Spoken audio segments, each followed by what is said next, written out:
This is it, guys, the all-new 2023 Perodua Axia. Here's everything you need to know about the second generation model. Let's go.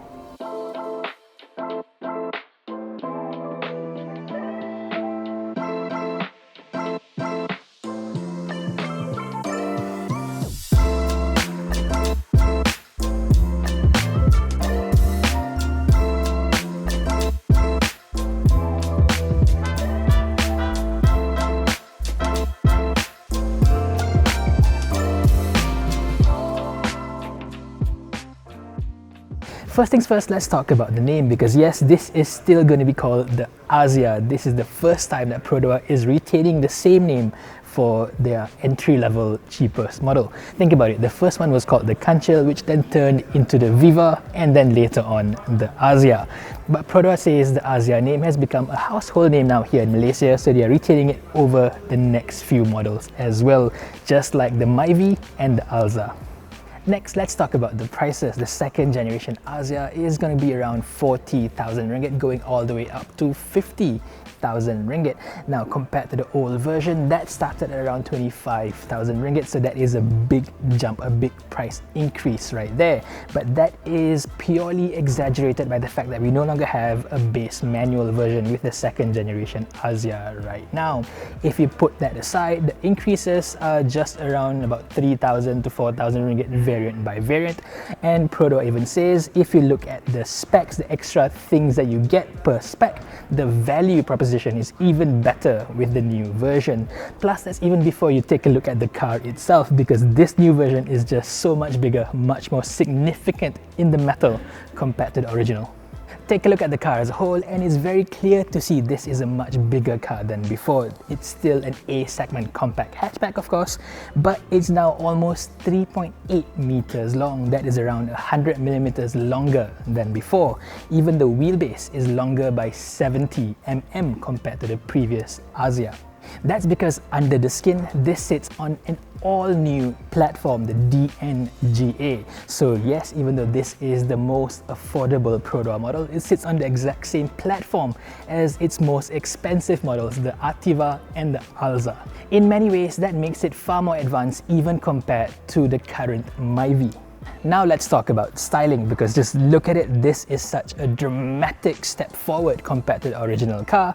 And you know, if you put the cars side by side, you wouldn't think that this is just a single generation away. They are just so different from each other. In a good way, of course. This looks properly modern, while the old car, yeah, sort of looks old and cheap by now.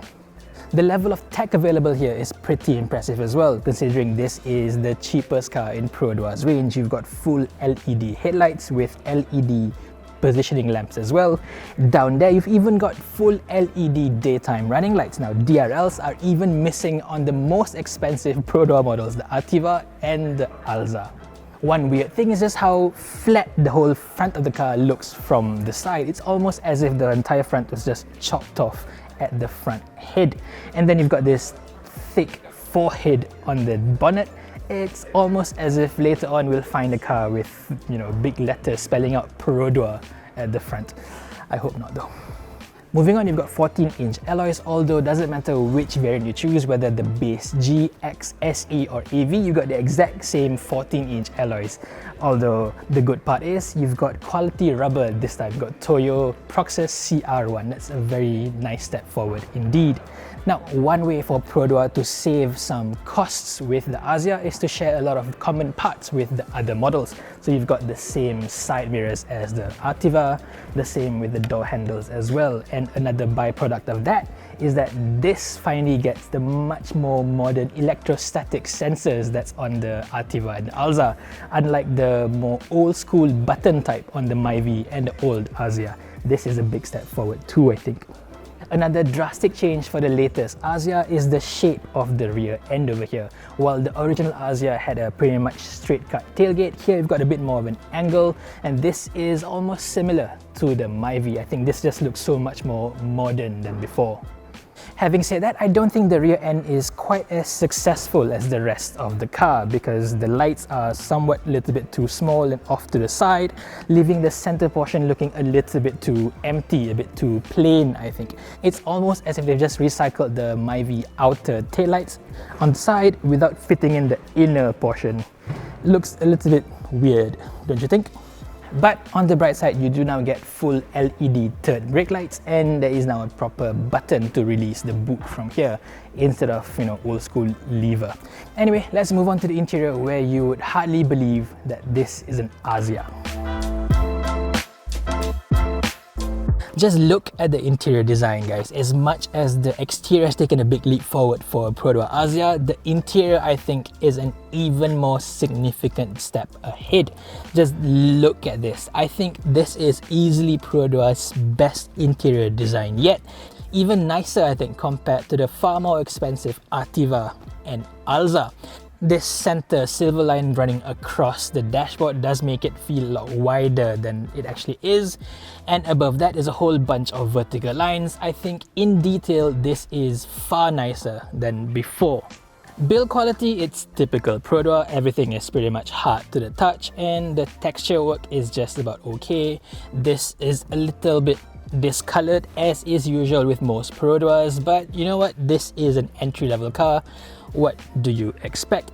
Now, this being based on a DNGA product does give it a lot of advantages, even compared to the Myvi. Now, first of all, you've got the same fully digital instrument cluster with multiple teams, exact same thing you'd find in the Alza and in the Ativa. And then you've got digital aircon control, similar to the Myvi. And at the top here, a really big 9-inch touchscreen display with a pretty decent reverse camera as well. Down here is the same gear lever you'd find in DNGA products, together with the nice steering wheel as well. You know what, just compare this against the original Axia dashboard and you can see just how far Perodua has come in the 8 years since that first came out. Even if you put the design part aside, there are two more things that make the new Axia just such a big significant upgrade over the original version. Number one is this: the steering wheel can be finally adjusted up and down. There's finally tilt adjustment for the steering wheel, and even without moving it up and down, you can just see the angle of the steering wheel is just so much more upright, much more natural for a modern car. The old car had a bit of a tilted steering, a bit like a commercial van, like a truck. This fits a much more modern car, much better. And then you've got the seats. Trust me, easily the very best seats we've come to see from Perodua. They are really comfortable, even better than the ones in the Ativa. Trust me on that. It even looks good with the big chunky side bolsters on the side, Alcantara trim in the middle, a bit of leather on the side, red trim down the center. Man, I cannot believe that this is the cheapest Perodua model at all. The one thing that they haven't really improved over the old car is the amount of space available in the back here, which is a bit disappointing, considering this is a much bigger car on the outside, but inside, yeah, you don't really feel that. But having said that, among the many things you can complain about the old Axia, space wasn't one of them, because it has always been a very spacious car and this continues to be that as well.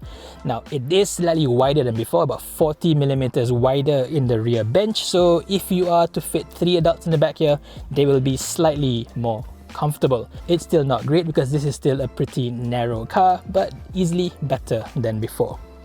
One thing they've definitely improved is the boot space capacity of this car. It is now much deeper, much wider than before, and Perodua says you can easily fit 4 cabin-sized luggages in the boot easy. As for safety, the Axia has finally caught up to global standards. You can have it with 6 airbags, at least in the top variant, and you also get ASA, including AEB, blind spot monitor, as well as rear cross traffic alert. That is a big step forward for the Axia as well.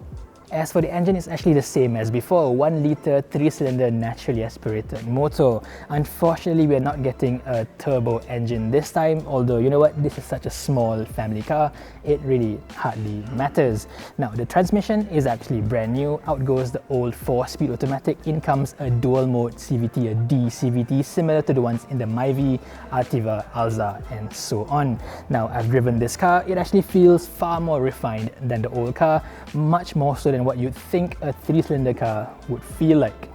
And the best part is Perodua claims this can do up to 27 kilometers per litre. Even if you don't believe the claim, even if it does maybe 22, 23, that is still absolutely amazing level of efficiency for a car of this size. Easily the most efficient car available in Malaysia to date. So there you go, the all-new 2023 Perodua Axia. What do you like about it? What don't you like about it? Comment below, let me know about it. Thank you very much for watching and stay safe everyone.